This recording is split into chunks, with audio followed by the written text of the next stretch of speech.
Good morning, everybody. Guess what came in today? You're not gonna believe it, but we finally have the audition music. Oh, heck no. That is my first reaction to all of this. The way the audition works, if you're already in the School of Music, the audition is really just there to place you where you should be in the ensemble. I would say that relative to our years, we're all equally pretty good. Relatively to our years, like obviously the juniors are going to be better than me, and the seniors are going to be better than the juniors, but like to that extent, we're all pretty much the same level. We're exactly where we should be Stetson wise. And the way the audition works is it's just kind of making sure we're all still at the same level we should be, and placing us accordingly. So there is a lyrical etude. That's this first one here. I don't know what song that comes from. If you do, post it in the comments. That is the lyrical. We're going to do that today. We're not going to worry about the other two yet. Then there is a technical etude. There's the first bit. It's only most of it. There's still more. Yeah, it's all fast. And then here is the third page. And then here is the fourth page, the final page for the technical etude. And you would only do those two if you are not planning on doing jazz. If you are planning on doing jazz, which I am, because of course I am, there's a third one for jazz, and it's the fastest one, but it's probably easier, if I'm being honest. Plus, the audition is funny because you're supposed to play at the speed listed on the page, but technically speaking, you're supposed to play it as fast as you can, which does not actually mean fast if you can only play it so fast. He likes good, not fast, but we should strive to be fast if we can. So this is the first page of the jazz etude. It is a solo by, I think it was Sonny Stitt. Yeah, Sonny Stitt. There's the first page, and then there's the second page and the last line. So over the course of the next 3 weeks, I have to practice and essentially master all three of these etudes. The easiest will be the lyrical etude. I just have to make sure my musicality is on point. At some point in the near future, I'm going to print these all out so at least I can see them a little better, but for now, we're just going to use my phone. For these, or at least the lyrical etude, using a metronome isn't as necessary. I can feel about where it says 72. I can feel roughly where that lands in tempo. I will likely take it slower than that. If not, I mean, if I strive to be at the same tempo, but with lyrical pieces, it's nice to take it slower. It depends on how the piece moves for me. I haven't played any of these yet. You will hear me play them for the first time in these videos. I will not play them outside of the videos, mainly because I cannot force myself to do that. What I do, my policy is that I will play through the pieces as best I can at tempo. I will put on a metronome for both the technical and the jazz etude. For the lyrical, I just have to read through it. And then, based off of what I can get and what I can't get, I will practice those more. I will be doing the technical etude the most, the jazz etude pretty much the same amount, but a little less, because it's going to be mostly streamlined and scalar anyway. And then I will be doing the lyrical etude the least, just because when it comes to lyrical etudes, there is practice, but not very much. It's, most of the practice will be either making sure I have all the notes right, which shouldn't take more than a couple playthroughs, and taking notes on how I want to play the piece. So at most, I might only practice the lyrical etude for 3 or 4 sessions. The first session will be me trying to make sure I get all the notes right. The second session will be me taking notes on any notes I'm still missing, and you know, working on my dynamic contrast. And the third and the fourth will be any changes I make or any choices I make. I'll write them in and play them like that, and that'll be how I rehearse that one. For the technical etude, I can only do so much expression, especially with this one. I'll walk y'all through it before I play it in probably tomorrow. I might play through all three of them and then just work on the lyrical, because I'm also not gonna, there's really not a whole lot I have to work on with lyrical. I just have to make sure I get all the notes right and play it well. So that one won't actually take very long, and I see maybe 30 minutes a session on that one. So I'll probably do my scale stuff on those days. But on the technical etude, the playthrough will be incredibly rough. I'm telling y'all now, everything will be wrong until proven right. In this etude, this is, there is lots of syncopation, which is pretty normal for this kind of thing. There are ghost notes, which I've never played before. There are, he asked us to ignore the bottom staff, but if you noticed on the bottom staff, there are some things going on. I think those are multiphonics. I'm not positive. So either slap tongue or multiphonics, and I don't think I can do either of those that well. So, there's that. Then there is altissimo, which I don't practice in my videos because I'm actually terrible at it. I usually warm up with my altissimo, that way I can at least see where I'm at. But I'm gonna have to attempt it for this. And then finally, the last 2 pages are all these really strange looking arpeggios. All of them look difficult. Like, and not in a sense like they're just really fast. I mean, literally all of those look in some way like they're going to be a pain in the butt. Plus, repetition is terrible. So, anything you have to repeat, you will mess up several times. Generally, I've never been good at repeating things in music. I'm usually better at pieces that don't have a whole lot of repetition. So, like, obviously a repetition later in the piece is fine, but stuff like this, like, you get the idea. It's a lot of just, and then when it's not, it's like interrupted, kind of. Actually, I had to deal with this quite a lot last year, but it was far more difficult because it had altissimo every time it broke. It was terrible. But this still looks like it is going to be a pain in the butt. There are a lot of dynamic markings that are hard to play at fast tempos, like pianissimo. Also fortissimo, but less so.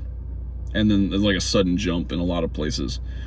Dr. Rosenberg likes to have very modern, very atonal pieces.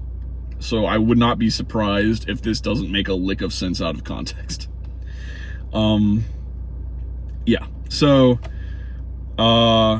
then the jazz etude, notably I'll be able to go listen to it, so at least I can go make musical changes quickly. I can go see what Sonny Stitt did and be able to play it better as a result. The issue is I don't have a jazz embouchure at all. Like, I just don't know how to do it on alto. I'll likely try and work on that, but it will not be my focus at all, really. I will only do it in passing.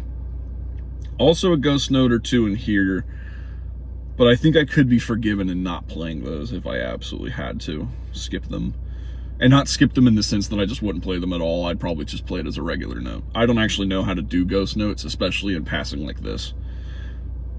I know that it's something to do with like half your tongue on the reed or something, but honestly, It's not one of those skills I've had need to learn, so this will actually be a good learning experience. It's probably not something I'm going to attempt in the audition unless I can actually nail it. What I'll probably do is I'll play it no ghost notes in the audition, but learn how to do ghost notes in the practice. So that's kind of how that's how I'm gonna do all this, and that's what every piece is gonna be like. The jazz etude will make a little bit of sense, the lyrical etude will make a lot of sense, and the technical etude will make absolutely no sense. It might make sense, I don't know, I haven't played it yet.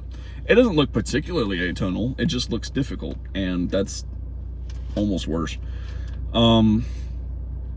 Yeah, the highest I have to reach in any of these pieces is an altissimo G sharp. Let me pull up a drone so y'all can hear what that's supposed to sound like. I might have played it in a video before, but I doubt it.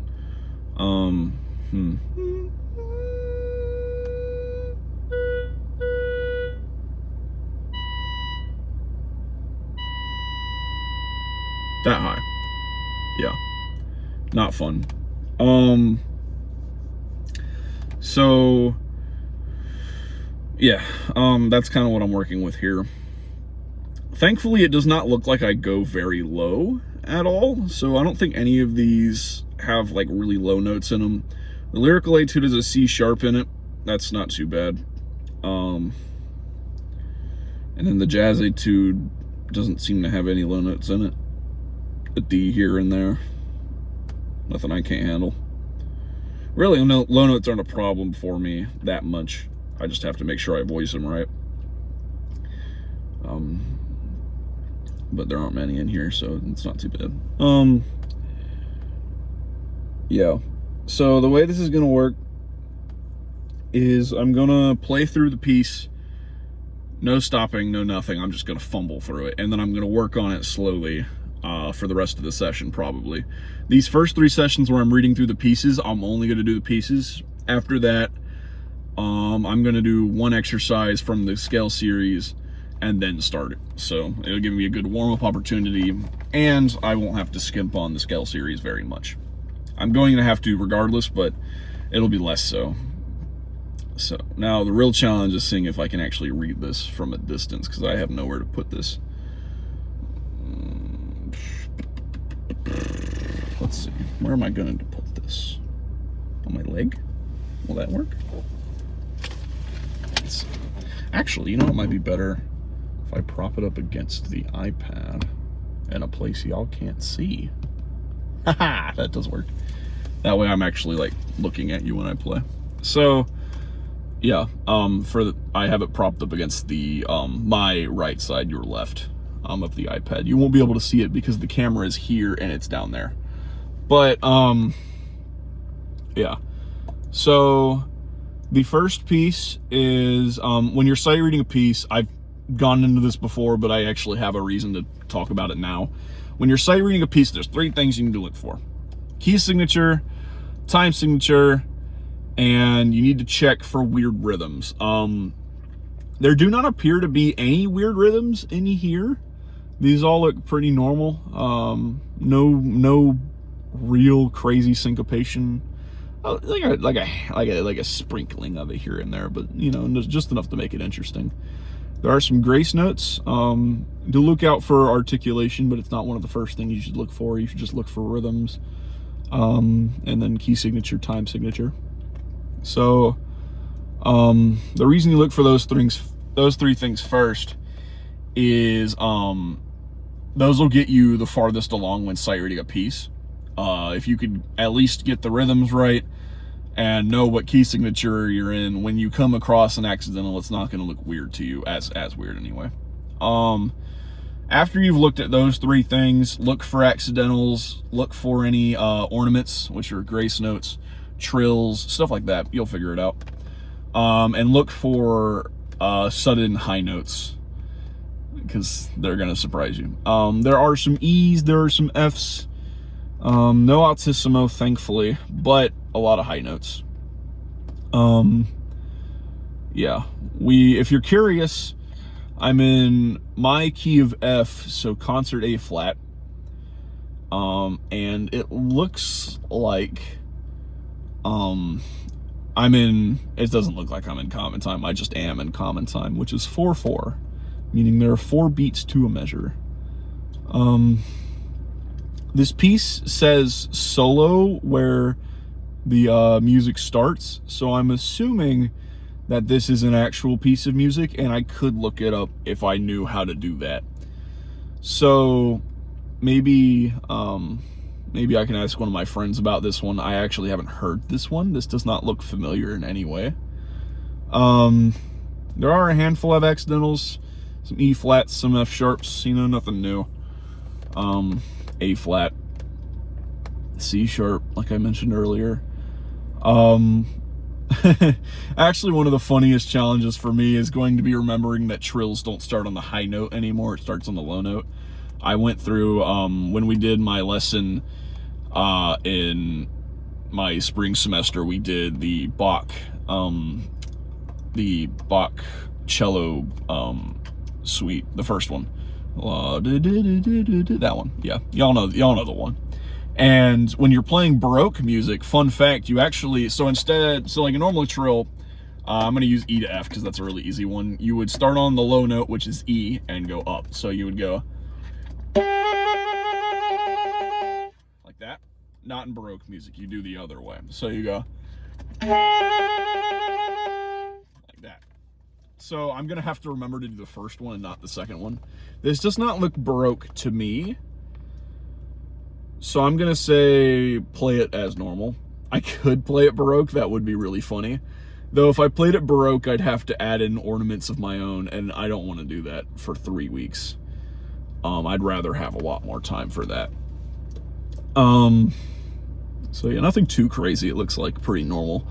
Lyrical solo for alto saxophone, likely for alto saxophone. I would assume so. He's an alto player, so he knows most about alto. This is likely an alto solo. So I guess let's give it a swing. See what happens. I'm going to attempt to do dynamics, but I'm going to focus mainly on notes and rhythm, and I'm going to try and make sure I can see this in a decent. Let's try something real quick just to see if it works. I doubt it will work, but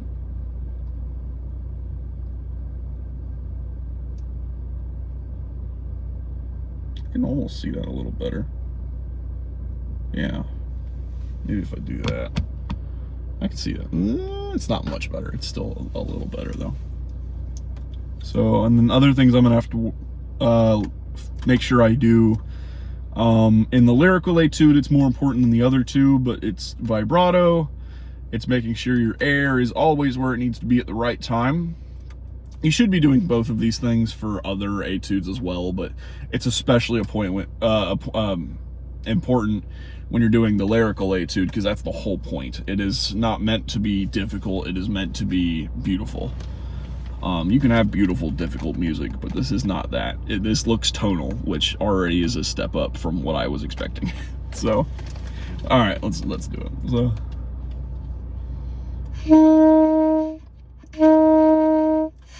I'm on a pretty soft read today. This is read number 2 that we've looped back around yesterday.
bad. Okay.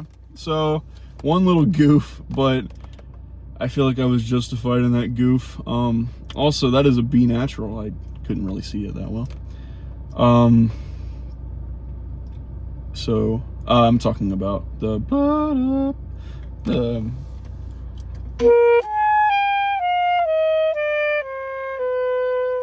that line. I didn't do that quite right. I'm missing a couple dynamics, it looks like. Not too bad though. Good first run. Gotta be careful. G to F is a weird transition. Okay.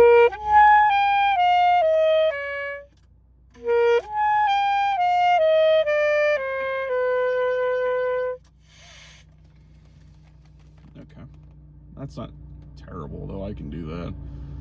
Been doing that for a while now.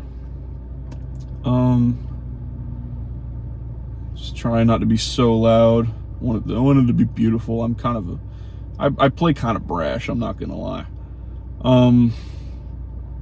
Making sure my breath is nice and controlled when I do the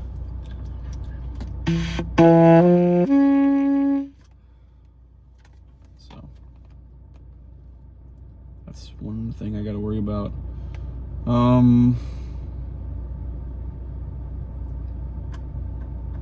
I don't have any way to take notes right now, so I'm gonna print these out probably once I go back inside. So yeah, I guess this is taken from the top again. And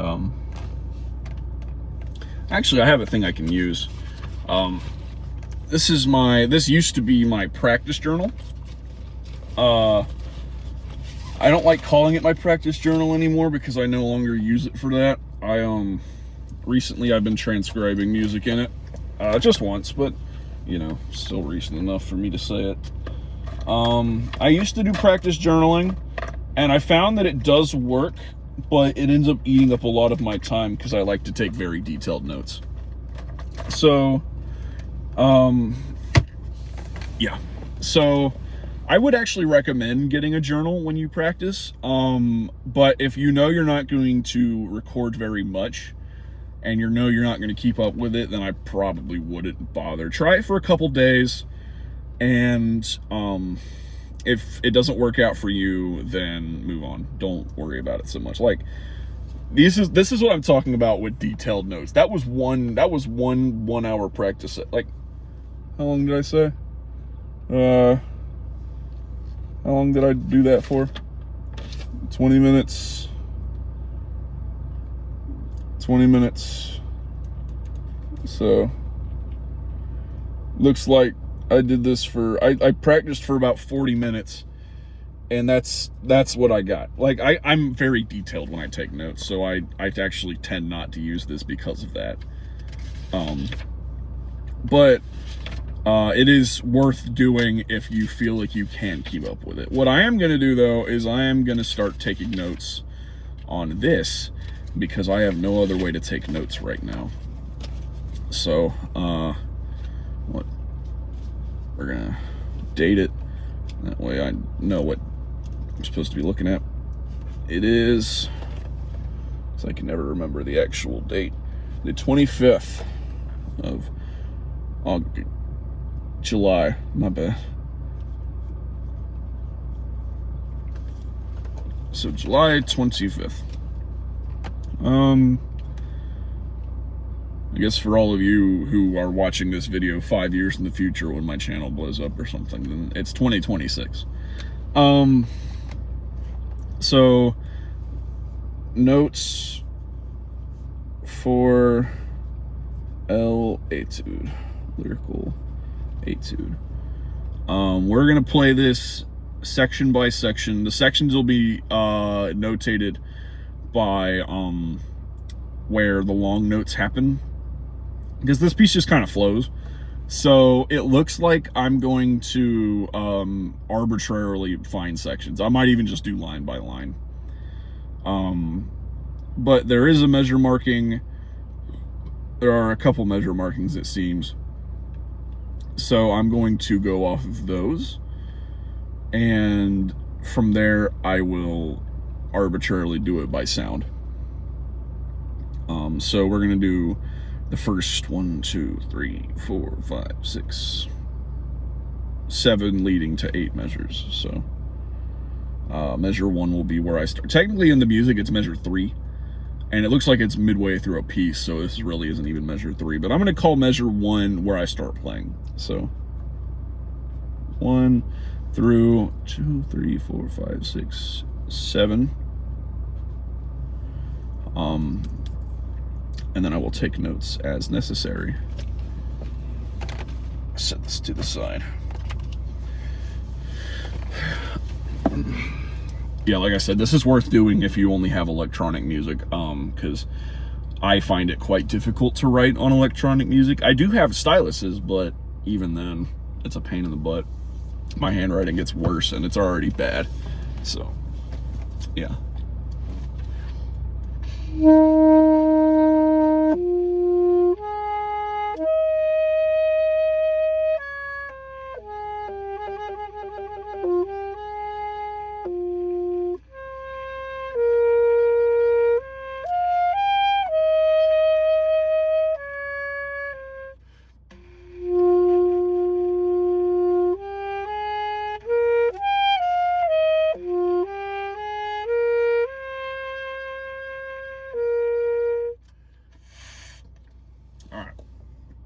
So we have the first measure, which is pretty, I won't call it weak, but it is not meant to be a strong measure. So that one will not change much. We're gonna do a slight crescendo into the upper C, da, da, da. We're gonna do a crescendo at the da, da, da. Like a slight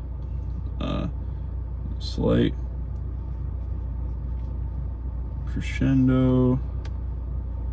Yes, I do take these detailed notes because it is worth doing.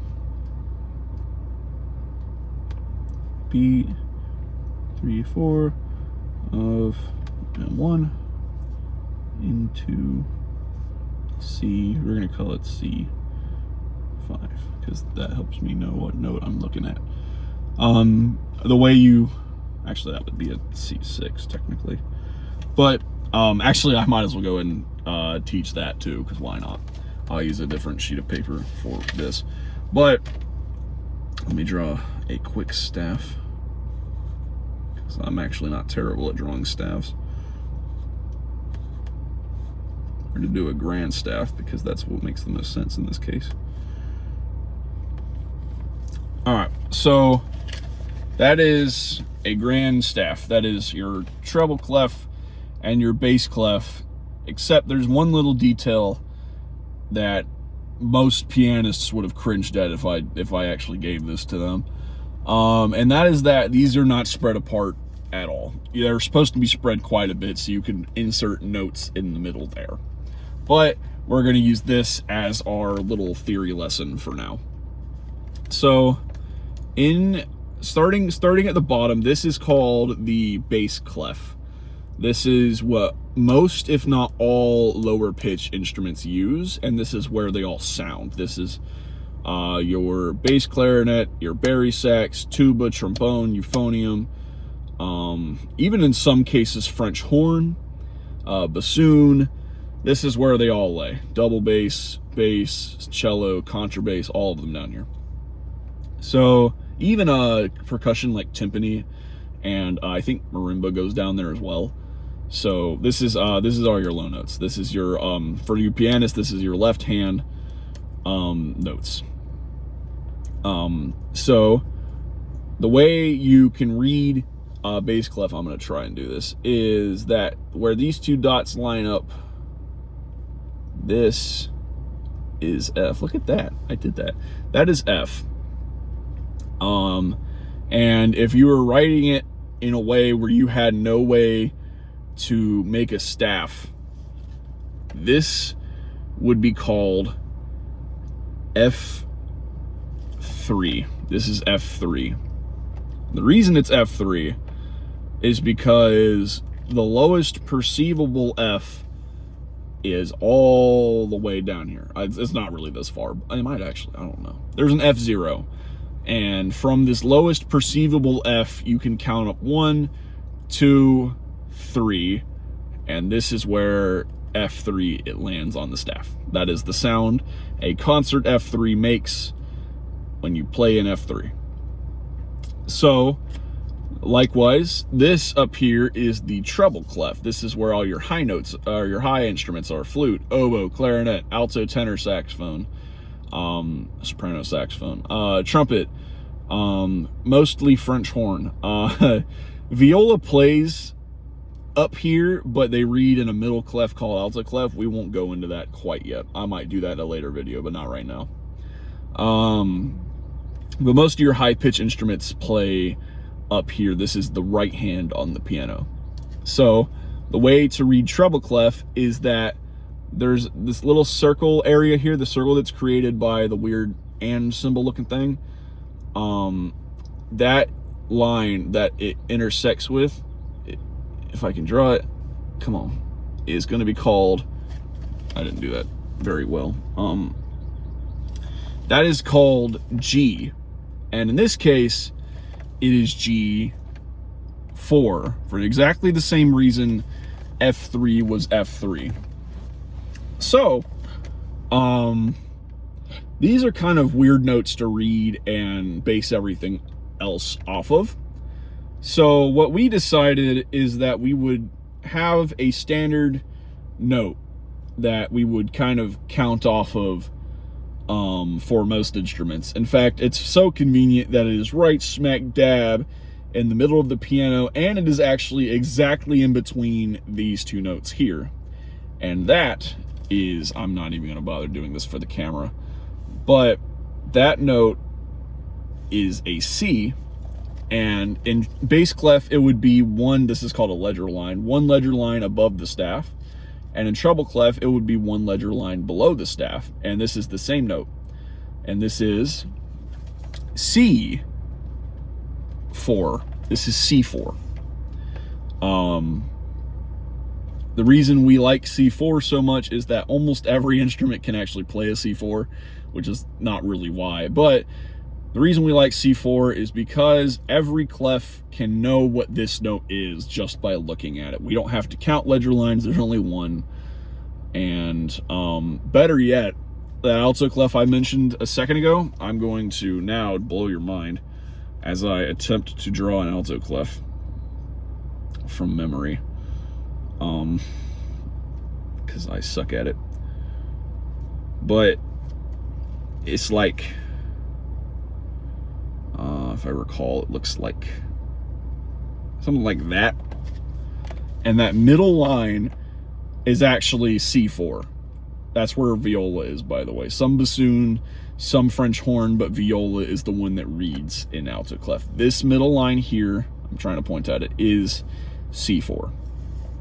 So C4 is a standard note for every instrument to know and to read from. So if we know that this is C4, then when I say a C5, that is this space here.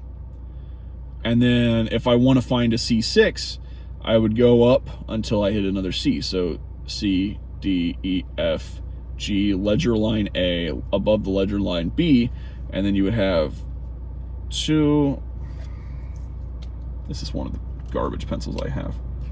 Anyway, you would have the C that lands on those two ledger lines. I'm not going to try drawing the circle yet. That is C6. That is how music is read. You're not going to be taught to read music that way, but that is what all that means.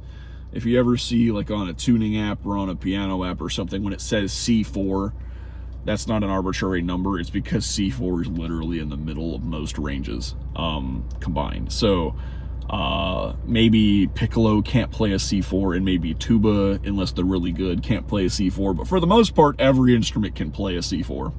It is in the range of most, if not all, instruments. Which is why we like C4 so much. Taken out of context, that's a really funny quote, I know. But The way you can read it just based off a clef, like let's just say I had just the treble clef. If you know that this is G, every line and space has their own note. So you have G, A, B, C, D, E, F, G. It loops from A to G and then back to A. We don't go past G unless you're German. So yeah, we would do G, and then you'd count up until you get the note that you want. So if this is G4, A4, B4 goes to C5, D5, E5, F5, so on and so forth. You can do the same way going down. G4, F4, E4, D4, C4. And then likewise with bass clef, this note is an F, so you can go F, G, A, B, C, or F, E, D, C, B, so on and so forth. The other way you can remember to read these is to know the spaces or the lines or both. So for treble clef, I know these really well because I play treble clef. The spaces, F, A, C, E, spell out face. Pretty easy to remember. And then the lines, there's a fun little, I think it's called an acronym we use. And the acronym is Every Good Boy Deserves Fudge. That's the one I learned. You might know Does Fine, but I know Deserves Fudge. That's the one I learned. So every good boy deserves fudge. E, G, B, D, F. For bass clef, I'm less good at these, but I'm really trying to remember. I don't remember how to remember the lines, but the spaces are A, C, E, G, and you can remember that as Ace, G, which is how I remember it, or you can remember that as All Cows Eat Grass. That's the one everyone knows. That's the one I know. I don't know any other ones other than that. So that's how you read notation, and that's how, if you want to notate notation without a staff, this is how you would do it. You would put the note you want and then the number of that note based on its pitch. This is not relative, so whatever you're reading, this applies. Saxophones read from B flat 3 to F6. That's what the reading looks like. But we play a little bit lower than that. If you must know, it is D flat 3, which is like down here, up to A flat 5, which is here. This is what the highest note on alto would look like. So yeah, it's a little music theory lesson. It's taking up 20 minutes of my video, but I figured y'all might as well know. I mean, what am I here for other than to teach? I'm going for music education after all. So, yeah, that is how you read music. Now, back to what we were doing in deciding on how to play this piece. Let me play it again so I can remember.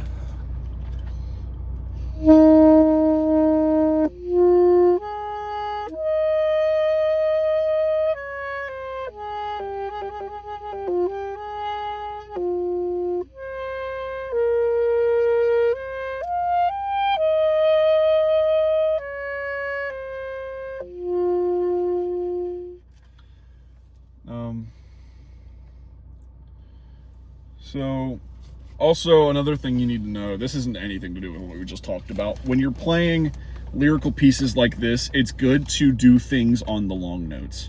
You don't want to keep the long notes very static, because otherwise they get boring really quickly. So, we're gonna crescendo through that D and the F. We're gonna do like a slight, like the most tiniest little decrescendo into another crescendo. So I'm probably going to draw a diagram of what my dynamics are going to look like at the end, but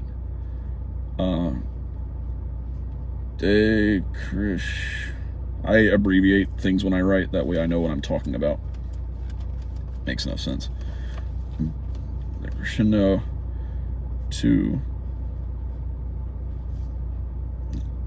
on C6.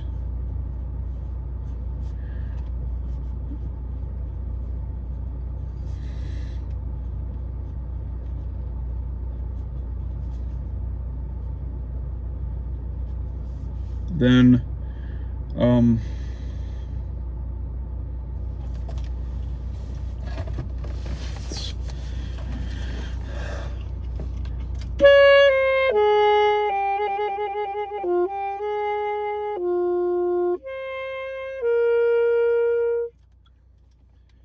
keep those all roughly at the same volume. I think that makes sense to me. We're gonna arrive at that last F, which just means that I'm gonna in some way accentuate the F. And then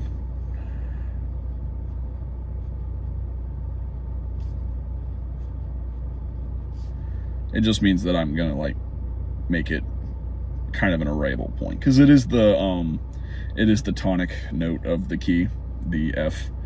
It would be a concert A flat. After trill, then sustain until G5.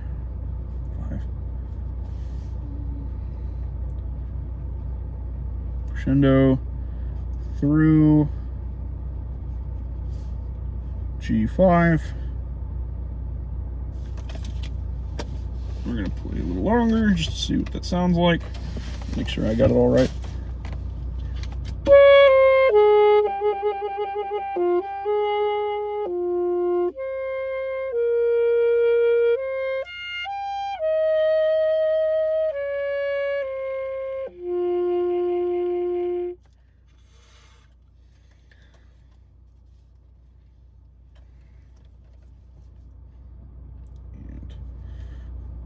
Less so through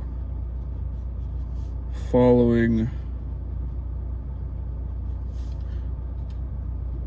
eighth notes.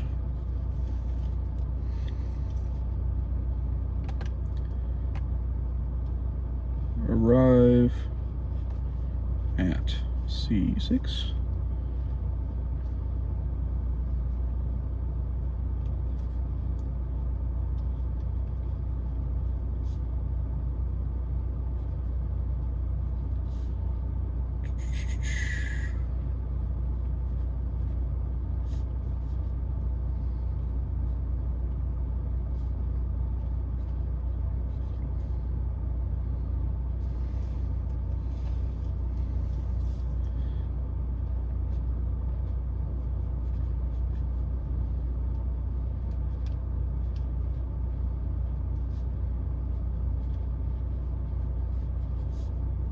I'm sorry if it's really silent. I'm thinking.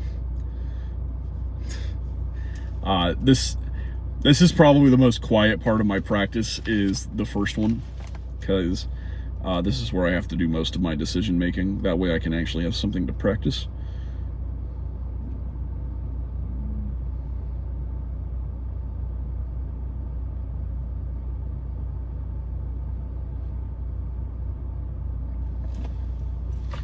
And that's like a cadence, but it's not a proper cadence.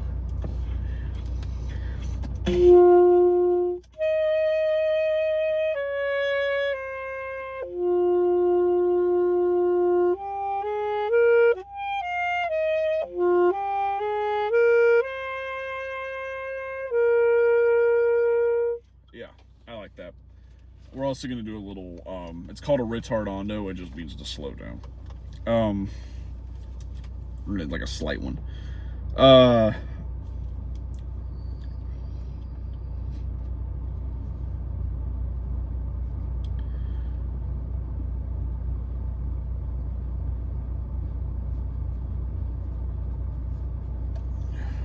Run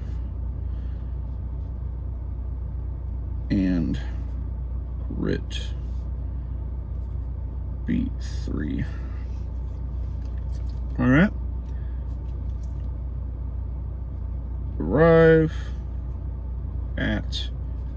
A5 and back off G5.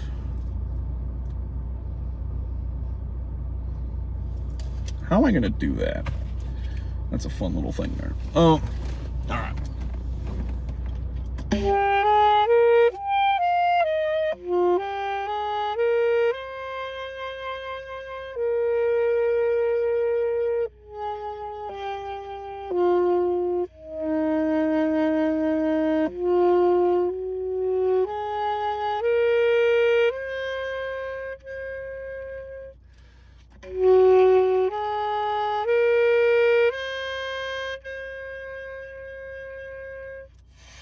The marking is pianissimo, call it, and then subito, which means suddenly. That just means suddenly very quiet, which sucks coming off of the end of a crescendo. So,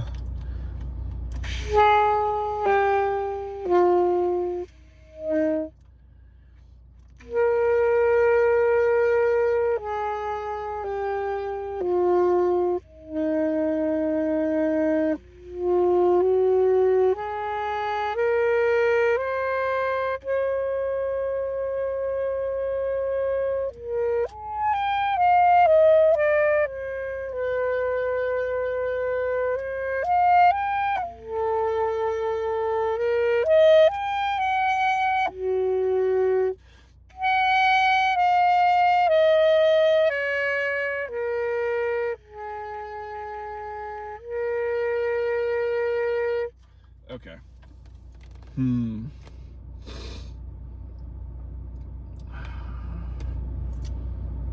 How sharp am I on that A note?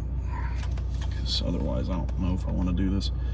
The trick I just did there was I used more fingers to make my note quieter. The issue is if I do that, it makes it sharp. So let's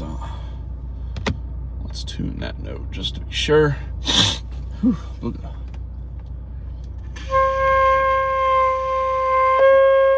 Oh my goodness, that's sharp. Whoo, that's so sharp. Wow. Okay.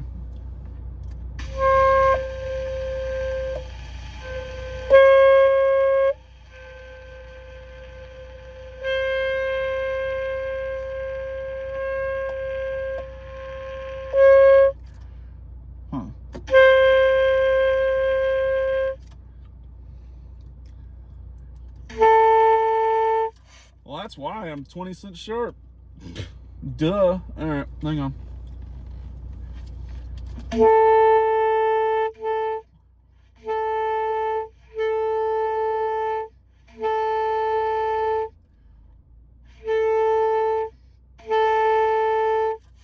right, now we're a teeny bit flat, but that's good. All right, so now.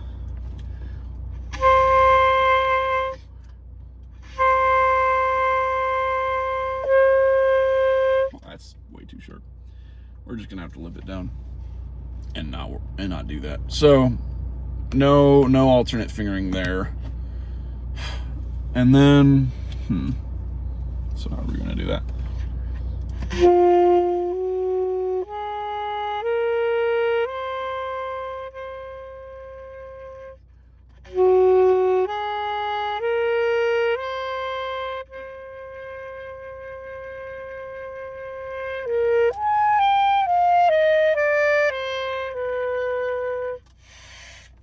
Maybe a retard is appropriate.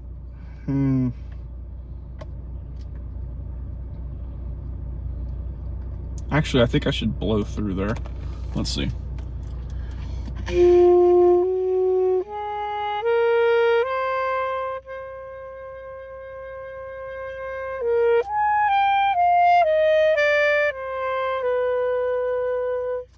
All right, actually, let's play it from a notable section.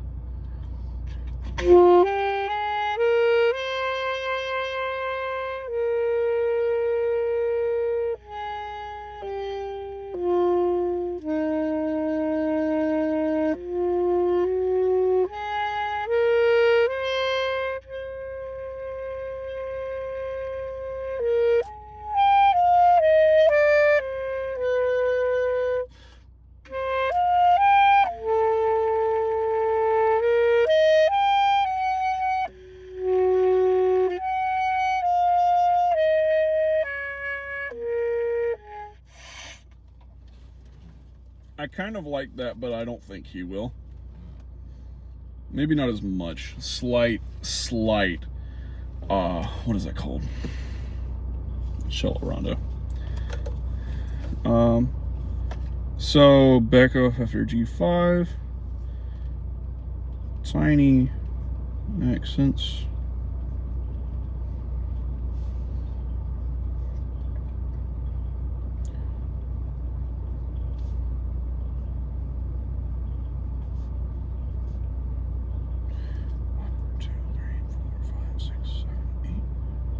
Oh, I'm past where I need to be. Just gonna, yeah. Pass measure 1, 2, 3, 4, 5, 6, 7, 8, 10, and 11. There. Oh, my phone's gonna die. It's okay.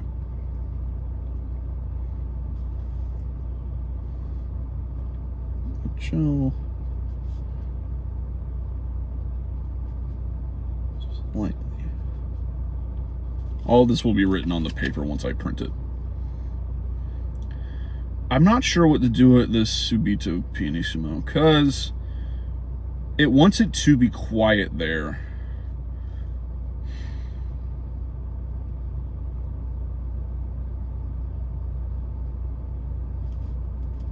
Maybe crescendo just beats 2 and 3, but slightly.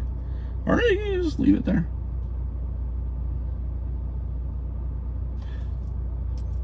I have a backup trick. This is my ace up my sleeve. When I don't know what to do with a long note, what I'll do is I'll start, or I won't immediately start my vibrato. So what I'll do is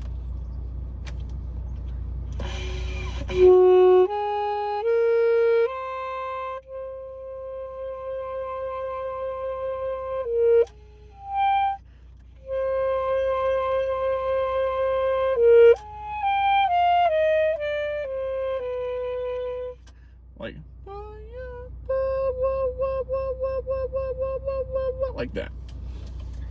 That is a trick I use when I do not know what else to do. Don't immediate. Look at that. I know how to spell immediate from memory. Vibrato. What did that measure? 12? Yeah.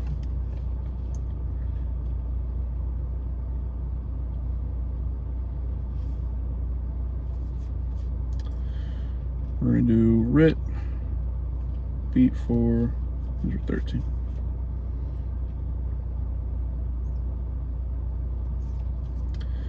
Then decrescendo, measures 14 and 15.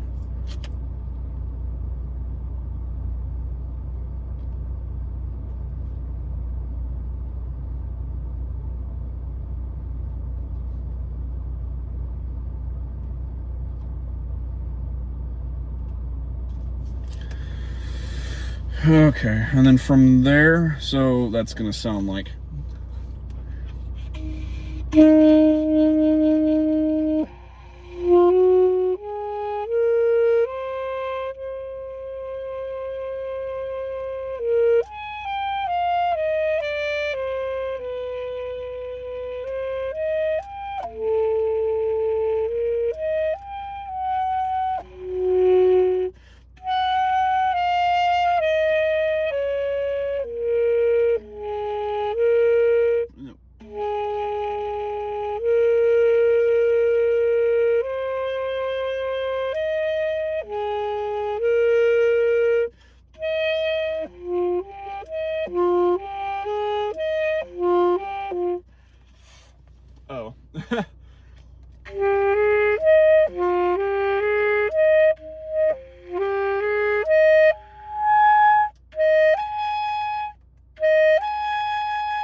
So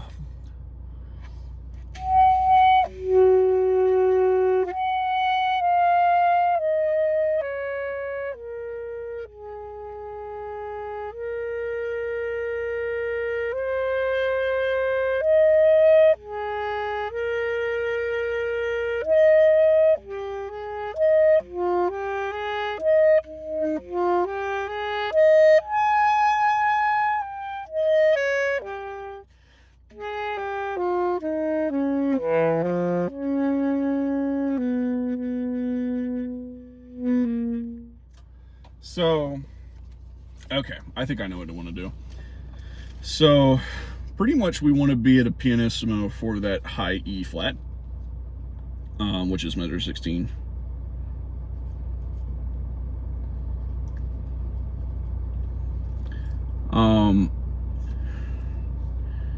To mezzo forte-ish.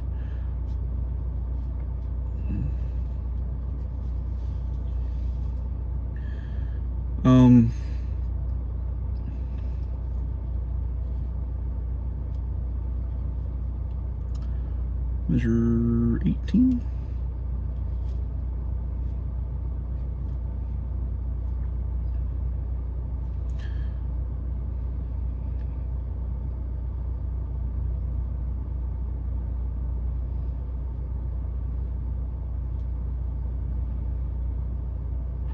Then gradually build no higher than, I think I'm going to do just a fortissimo, no higher than a fortissimo. I wrote that so wrong. Decrescendo on C6.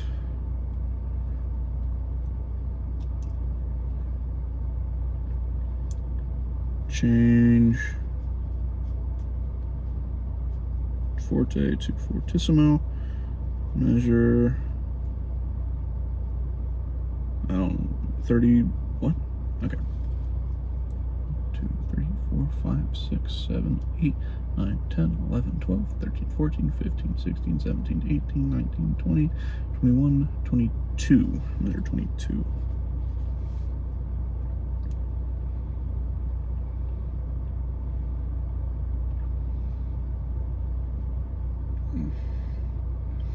I have to somehow get from a fortissimo to a pianissimo with a C sharp in the middle, so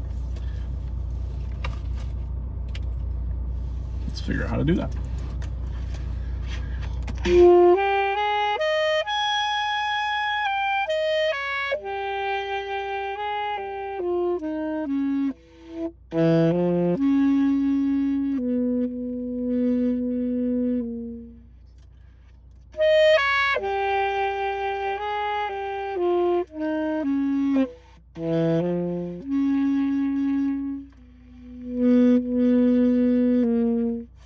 Maybe just a really long retard is probably worth doing. So we're gonna do long retard. I'm not saying retard, I swear. For the last 3 measures. If that was measure 22 and this is measure 23.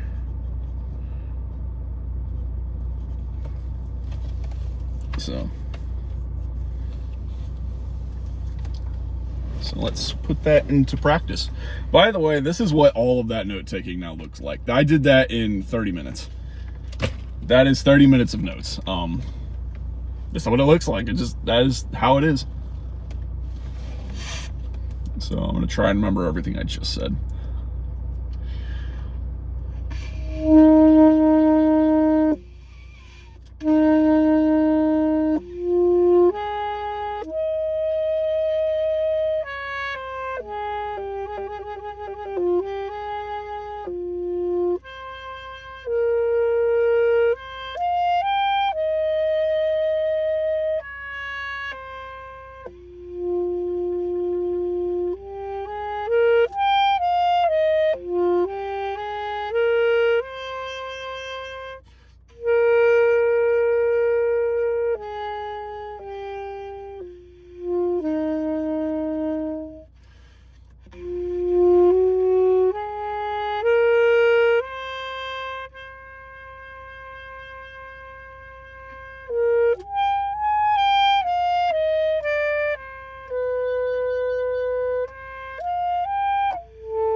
Something like that is what I'm going for. Now, obviously without the mistakes, but that is the idea. That is